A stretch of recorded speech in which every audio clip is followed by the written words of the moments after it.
बहुत समय पहले की बात है। एक बहुत हरा भरा जंगल था जिसका नाम था मधुवन। इस जंगल में एक नदी बहती थी जो पानी का मुख्य स्रोत थी।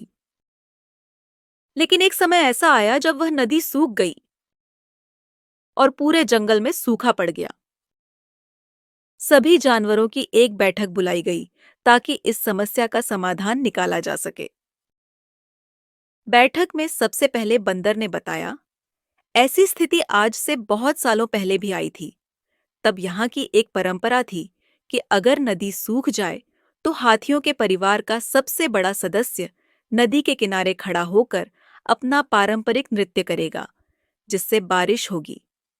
यह सुनकर सभी जानवर खुश हो गए। उन्होंने हाथी के परिवार के सबसे बड़े सदस्य नंदू को बुलाया। नंदू ने कहा, अंतिम बार जब ऐसी स्थिति आई थी तब नृत्य मेरे दादाजी ने किया था, पर मैं उस समय बहुत छोटा था, इसलिए मुझे वह नृत्य याद ही नहीं है। यह सुनकर सभी जानवर फिर से दुखी हो गए। तब बंदर ने कहा, फिक्र मत करो, कोई ना कोई रास्ता निकल ही आएगा। हमें किसी ऐसे जानवर को ढूंढना होगा जिसने नंदू के दादाजी को नृत्य करते हुए देखा हो 50 साल पहले। सभी जानवर सोचने लगे कि आखिर ऐसा कौन हो सकता है। तभी चिंटू खरगोश ने कहा, कछुआ चाचा ने देखा होगा, क्योंकि वह हम सबसे बड़े हैं और कछुओं की आयु बहुत अधिक होती है। सभी जानवर आपस में बात करने लगे कि कछुआ चाचा कहाँ हैं।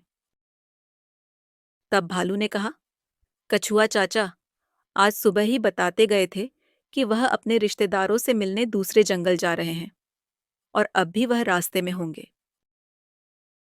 तभी काले तेंदुए ने कहा, आप सब फिक्र मत करो, मैं अभी अपनी तेज गति से जाता हूं और कछुआ चाचा को रास्ते से ही ले आता हूं।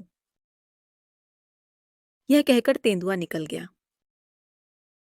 काफी दूर जाने पर तेंदुए को कछुआ चाचा मिल गए और उसने सारी बात उन्हें सुनाई। यह सुनते ही कछुआ चाचा बोले, चलो फिर, अब तो वापस ही जाना पड़ेगा। तेंदुए ने कछुआ चाचा को अपनी पीठ पर बिठाया और फिर एक दौड़ लगाई।